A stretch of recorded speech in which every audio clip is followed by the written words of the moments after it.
Nós temos um viaje mais presente para de 3 releases de Lora, agora que tem um total de 25 Lora de natureza de Aruba, e seguro que está algo bonita, de algo negativo, nós convertir algo positivo por isso aqui, depois que o Lora na hora transportar ilegalmente para nossa isla, essa aqui na hora punir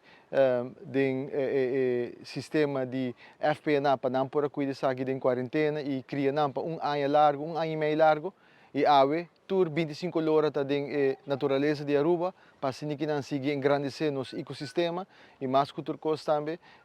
contribui positivamente na biodiversidade de Aruba. Agora que não tem responsabilidade de cada de nós como arubiano para cuidar e proteger a lora aqui para assim que não garantir que não contribui positivamente na nossa natureza e mais que turcos engrandecer Aruba sua biodiversidade. Nós aqui na aula na release site de Elora, onde nós acabamos de release 8 Lora, com agora que a população de Welta vira 25 Lora. Até agora release também no Hopi Bom, Elora não está ensinando como comer na área, como parar de becadushi, como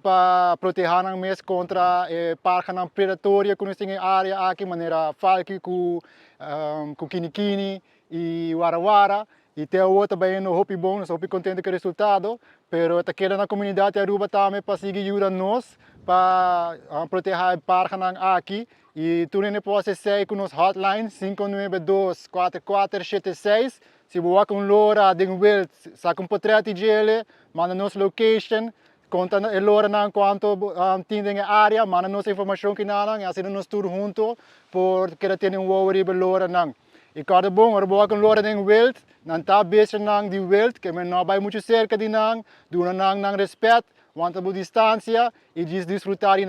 distância e cada número 592-4476, manda nos location, portrait e quanto Lora bawak, para assim nós tur ter worry banang para proteger para o futuro.